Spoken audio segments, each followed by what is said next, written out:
Hai semua, selamat datang di channel Baca Saham. Pada video ini, kita akan membahas satu topik dengan judul Dividen ADRO di atas 30%, beli atau tinggalkan. Bahas dari sisi plus dan minus.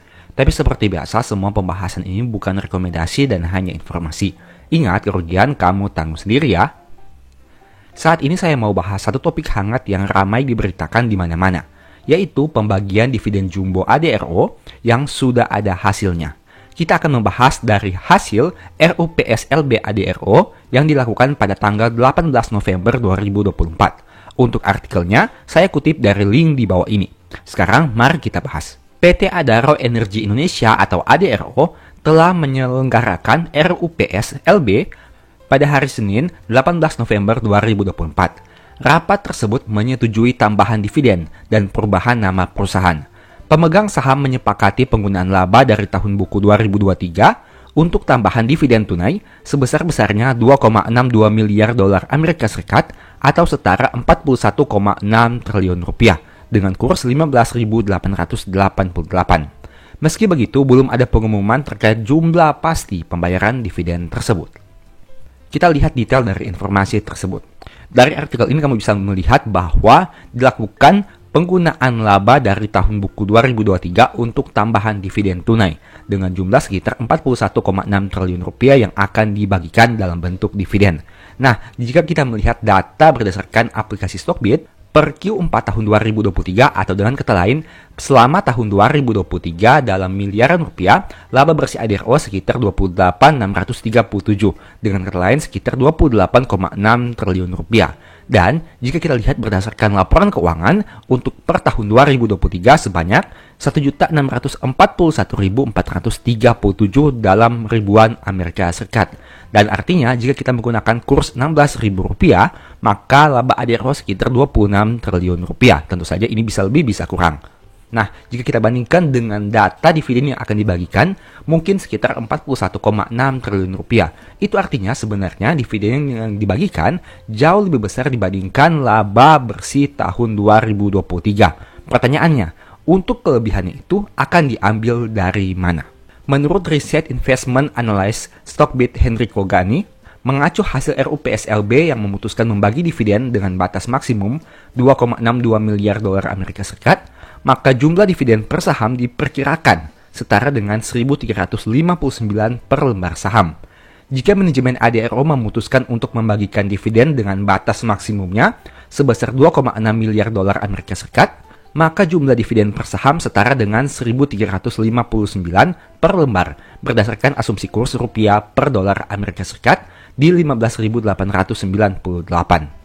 Adapun jumlah pembagian dividen tersebut mengindikasikan yield sekitar 35,6% berdasarkan harga penutupan ADRO per Jumat di 3.920. Nah, ini jika kita membagi harga per lembar saham dengan dividen yang mereka bagikan. Dengan rumus, dividen per share dibagi dengan harga per lembar saham. Tambahan dividen tunai final tersebut merupakan bagian dari rangkaian divestasi saham ADRO di PT Adaro Andalan Indonesia atau AADI. Nah, ini merupakan sejarah dari pembagian dividen ADRO sejak tahun 2009. Sebagai informasi, mereka IPO sekitar tahun 2008.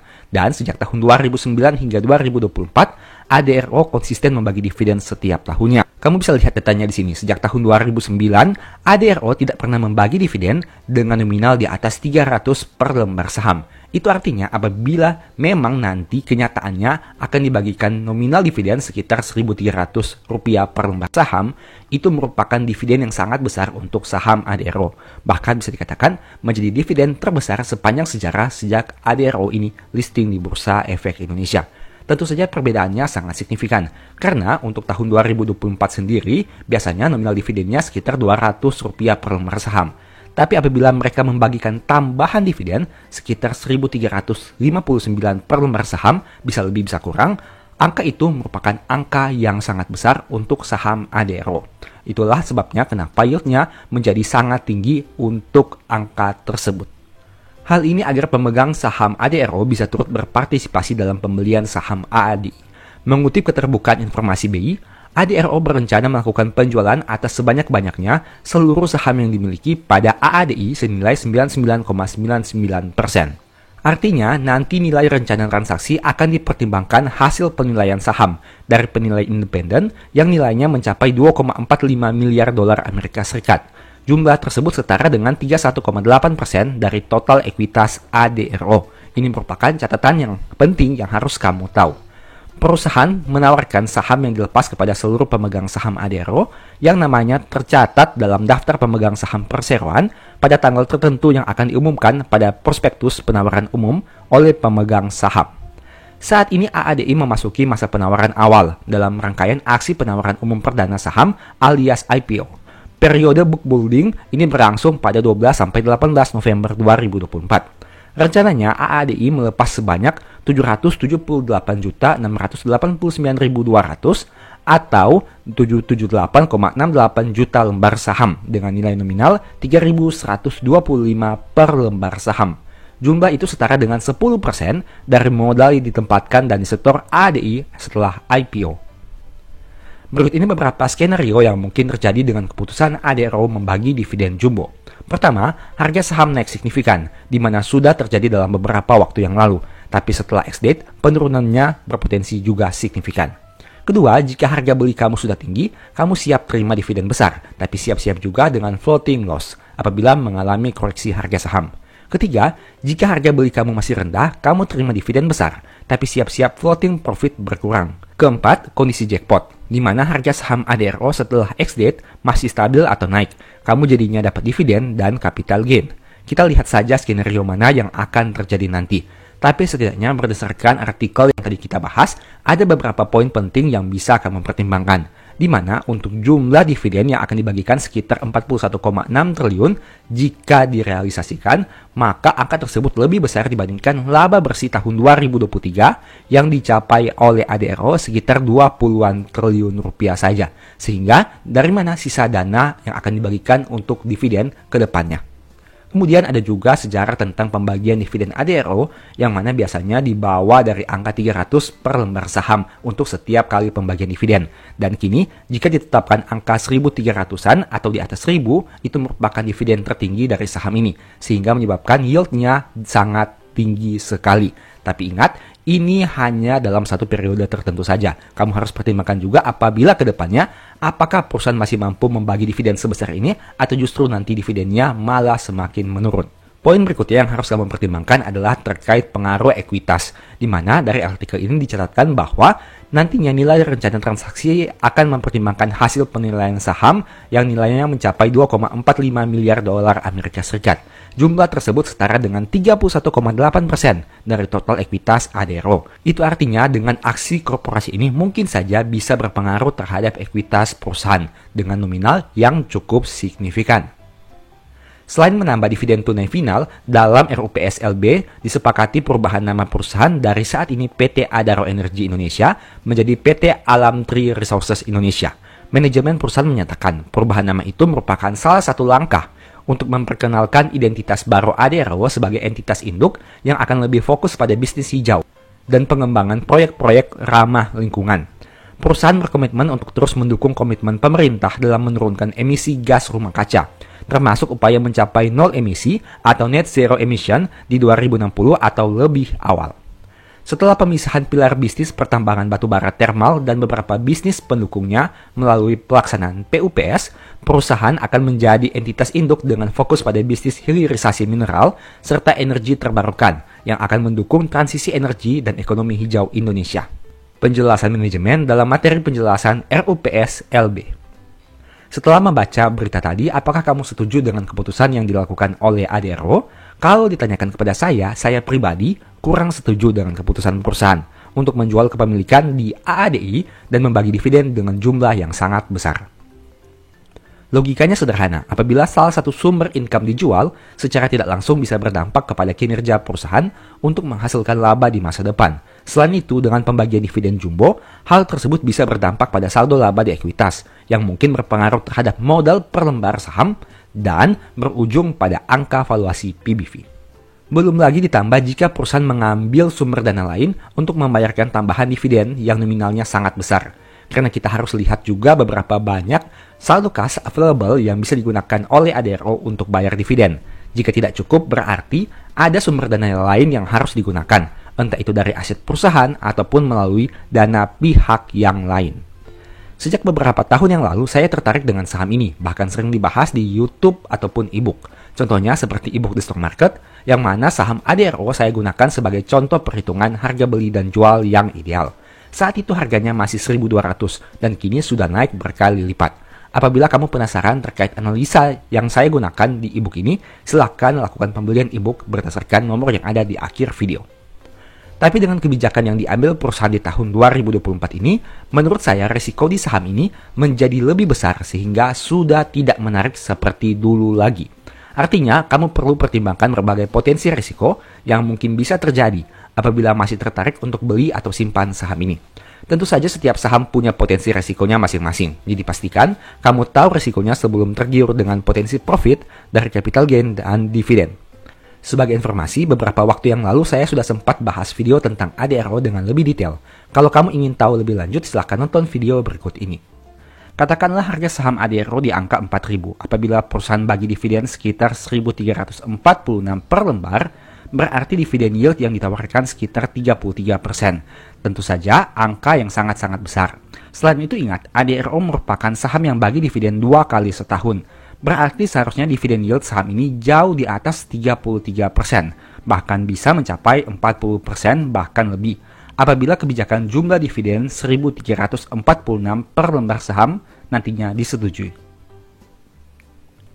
Saya pribadi sering membahas saham ADRO, bahkan ADRO merupakan salah satu saham yang dijadikan contoh pembahasan di e-book The Stock Market yang ditulis pada 3-4 tahun yang lalu, sewaktu harganya masih 1.200. Tapi saya juga tidak menyangka bahwa mereka akan melakukan terobosan seperti ini, di mana dengan membagi dividen yang besar apabila disetujui, menarik minat investor yang sangat banyak sehingga membuat harga saham naik signifikan.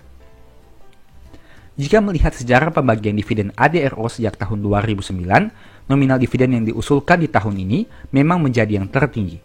Hal ini memang menjadi daya tarik yang kuat, terlebih kepada dividen hunter. Ingat, dividen hunter ya, bukan dividen investing. Karena mereka yang menerapkan strategi dividen investing cenderung sudah punya barangnya sejak lama sebelum ada trending topik seperti ini.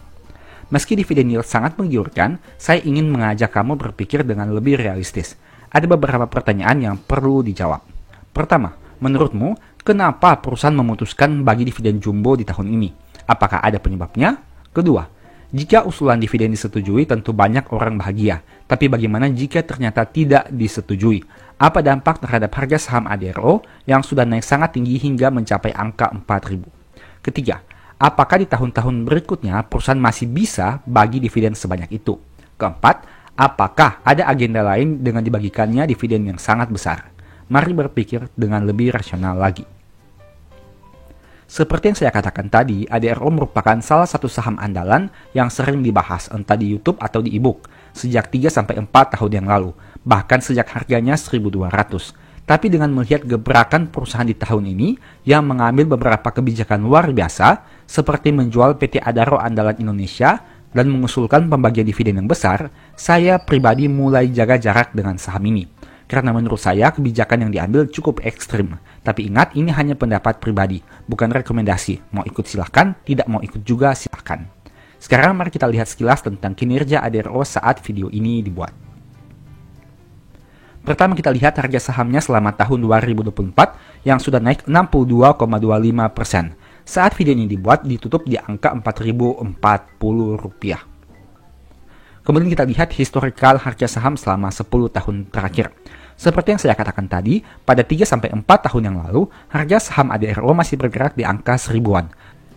Namun terus mengalami kenaikan hingga ke angka 2000-an, 3000-an, koreksi lagi ke angka 2000-an, dan kini sudah di angka 4000-an. Angka saat video ini dibuat bisa dikatakan merupakan angka tertinggi yang pernah dicapai oleh ADRO. Tapi mungkin saja nantinya bisa lebih tinggi lagi apabila kebijakan dividen ini disetujui. Kemudian dari aspek historical PBV, dalam 10 tahun terakhir, rata-rata PBV adalah 0,95 kali. Dan saat video ini dibuat di angka PBV 1,09 kali. Memang, kita lihat di sini, rata-rata PBV ADRO bisa dikatakan cukup rendah dengan angka 0,95 kali, atau dengan kata lain setara dengan modal per lembar sahamnya. Tapi ingat, dulunya saham ini sempat di atas PBV 1,5 kali, tapi sempat juga turun di bawah PBV 0,5 kali. Itu artinya ada gap yang cukup lebar antara PBV tertinggi dan PBV ADRO dalam 10 tahun terakhir, sehingga hal itu juga harus kamu waspadai. Kemudian kita lihat sekilas terkait kinerja keuangannya. Dari aspek ini adalah laba rugi. Total pendapatan ADRO sehingga Q2 tahun 2024 mengalami peningkatan dibandingkan Q2 tahun 2023. Untuk laba kotornya sayangnya mengalami penurunan karena ada kenaikan beban pokok penjualan yang jauh lebih besar. Untuk laba usahanya masih bisa mengalami kenaikan meskipun tipis. Hal itu karena total beban usaha di tahun 2024 yang mengalami penurunan. Laba sebelum pajaknya mengalami kenaikan yang cukup bagus dan hal itu menyebabkan laba bersih tahun berjalan mengalami kenaikan dibandingkan tahun 2023, tapi belum bisa sebaik tahun 2022 untuk data Q2-nya. Sebagai informasi, kalau kamu penasaran mau tahu kenapa dulu saya bilang ADRO ini merupakan saham blue chip yang paling masuk akal, kamu bisa nonton video berikut ini. Nonton hingga selesai agar mendapat pemahaman yang utuh. Video yang akan kamu lihat nanti adalah video yang diupload sekitar 3 bulan yang lalu. Tapi, kamu bisa nonton hingga selesai agar supaya pemahaman kamu tidak setengah-setengah. Saat ini saya mau bahas satu saham besar yang bisa dikatakan paling masuk akal. Kenapa? Karena saham ini punya laba yang sangat besar hingga Q1 2024. Tapi di sisi lain, punya valuasi PBV yang paling rendah, bahkan PBV di bawah 1 kali. Yang artinya harga sahamnya masih diperdagangkan di bawah modal per lembar. Unik kan, di satu sisi laba yang dicetak besar, tapi di sisi lain PBV masih rendah. Selain itu, di antara saham-saham yang berhasil mencetak laba triliunan selama 3 bulan terakhir, saham ini membagi dividen dengan yield paling besar. Menarik kan, kira-kira saham apakah itu? Gambar di samping merupakan rekapan dari saham-saham yang berhasil mencetak laba besar di tahun 2024, khususnya hingga Q1 2024. Kamu tentu sudah tidak asing lagi dengan nama-nama sahamnya, seperti BRI dengan laba 15,8 triliun, BCA 12,8, Mandiri 12,7, Astra 7,4, Telkom 6 triliun, ADRO 5,9, BBNI 5,3, dan UNTR 4,5 triliun rupiah. Yang lebih luar biasanya lagi, 8 saham ini berhasil mencetak laba di atas 4,5 triliun hanya dalam waktu 3 bulan saja, yaitu Januari hingga Maret. Tapi, kita tidak boleh hanya berpatokan pada laba saja, karena harus bandingkan dengan valuasinya juga. Apabila membandingkan pencapaian laba dan valuasi PBV, kamu akan temukan di sini bahwa dari 8 saham yang mencetak laba terbesar, BCA punya PBV paling tinggi dengan angka 5,4 kali, diikuti Mandiri 2,49 kali, dan BRI 2,48 kali.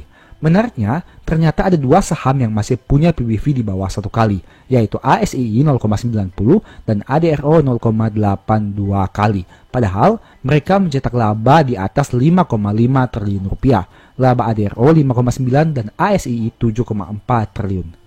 Ini kan kita hanya bandingkan dari aspek laba dan PBV. Bagaimana jika ditambahkan satu komponen lagi, yaitu dividen?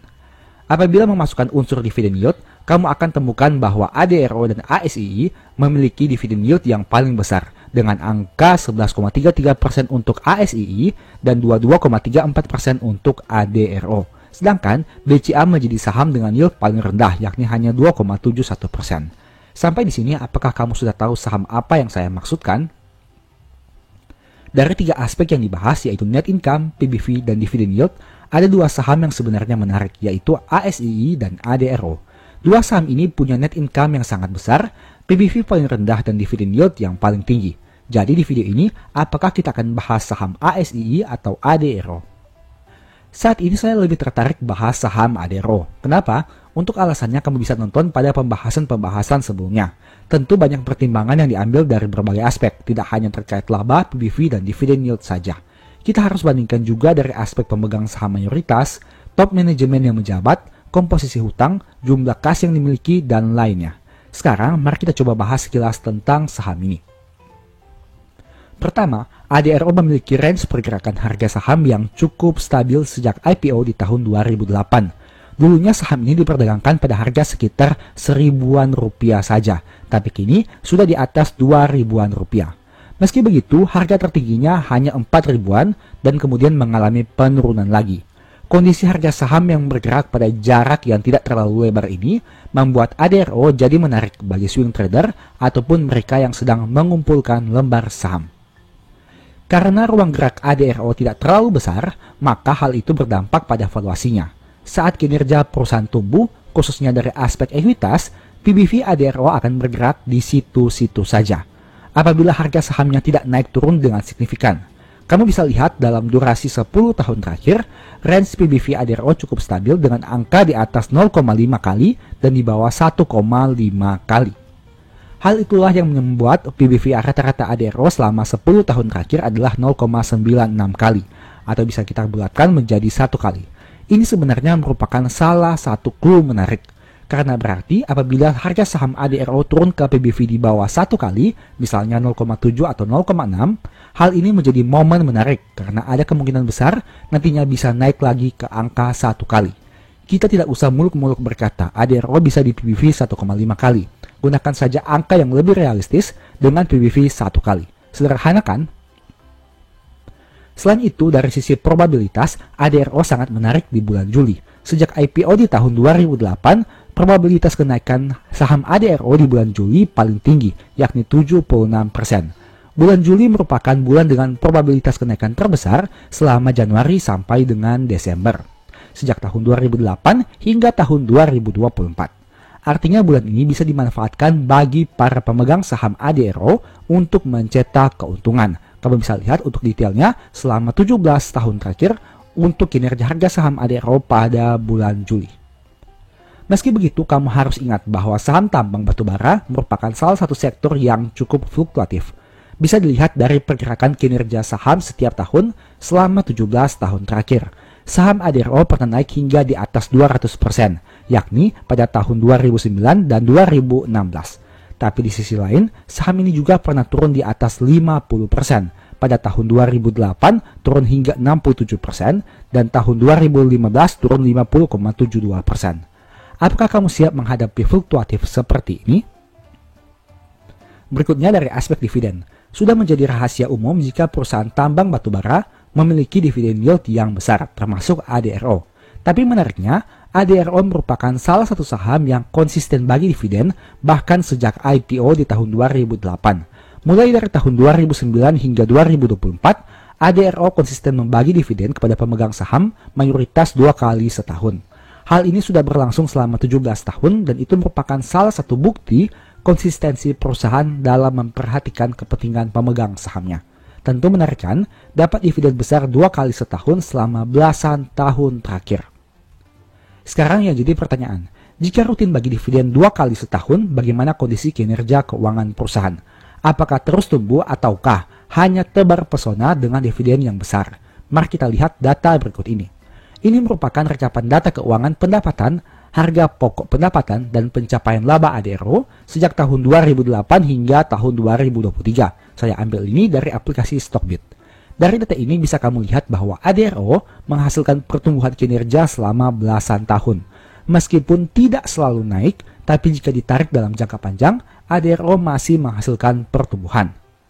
Pendapatan ADRO di tahun 2008 hanya 18 triliun dan tumbuh menjadi 100 triliun di tahun 2023. Labanya naik dari yang hanya 800-an miliar di tahun 2008 menjadi 28,6 triliun di tahun 2023. Pencapaian ini tentu bisa dikatakan luar biasa, karena tidak banyak perusahaan yang bisa menghasilkan pertumbuhan sesignifikan ini dalam jangka panjang.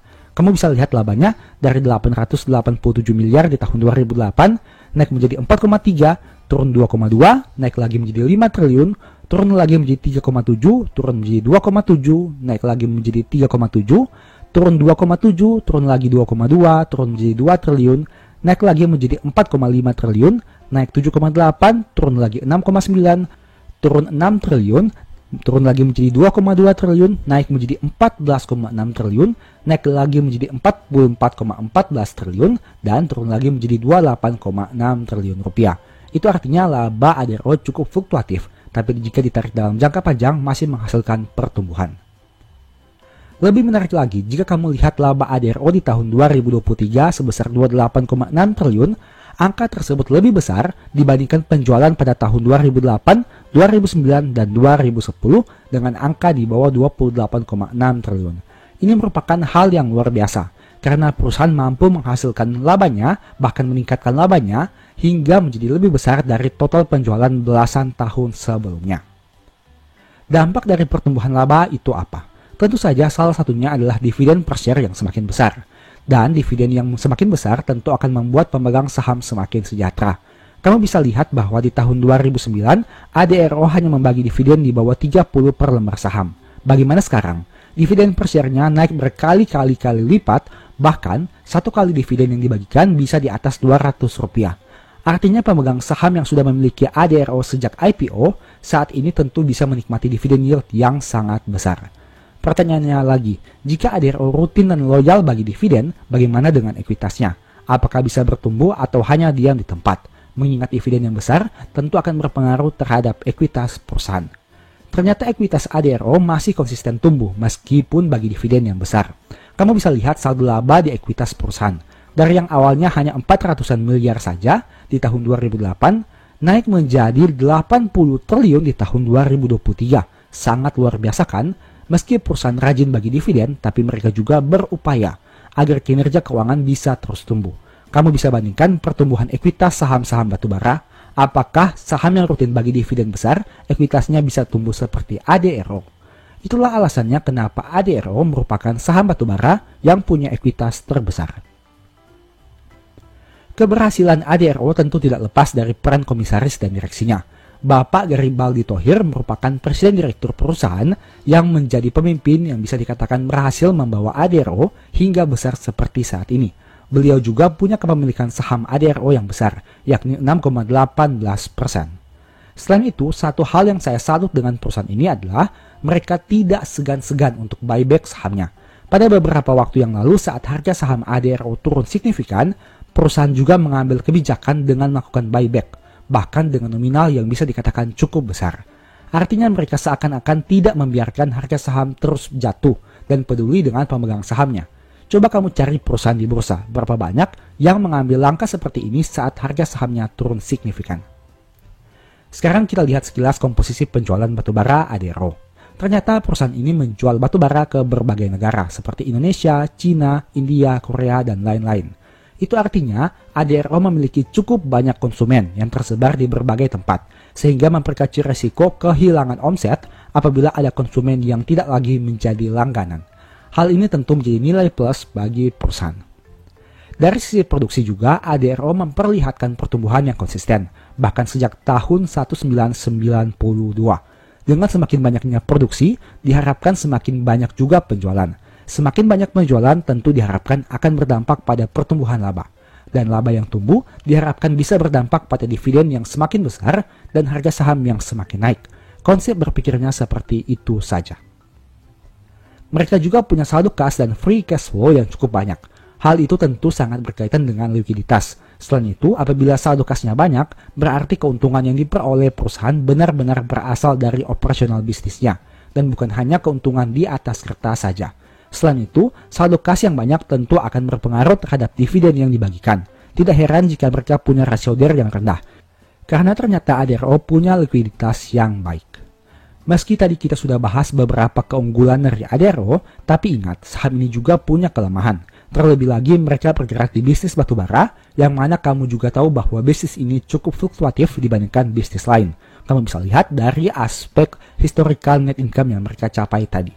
Artinya jika kamu tertarik dengan saham ini, jangan hanya lihat aspek positifnya, tapi juga pertimbangkan potensi risiko yang mungkin terjadi. Jika ada potensi profit, pasti juga ada potensi kerugian. Semua kembali lagi kepada analisamu masing-masing. Ingat ya, video ini bukan rekomendasi dan hanya informasi. Untung rugi kamu yang tanggung. Demikianlah pembahasan singkat pada video ini. Selalu ingat bahwa semua saham yang disebutkan bukan rekomendasi. Segala risiko kerugian menjadi tanggung jawab kamu sendiri. Dan mohon juga agar dapat mengecek kembali data yang ditampilkan. Di video berikutnya ingin dibahas materi apa lagi? Tulis di kolom komentar ya. Sebagai informasi, channel YouTube Baca Saham sekarang ada dua. Yang pertama Baca Saham dan Baca Saham dari nol. Berikut ini beberapa list ebook baca saham. Pertama, Stock for Living, Strategi Nabung Saham, The Stock Market, dan Cara Cepat Analisa Laporan Keuangan. Apabila tertarik, chat saja pada nomor WA yang ada. Sekian video ini, semoga bermanfaat. Thank you.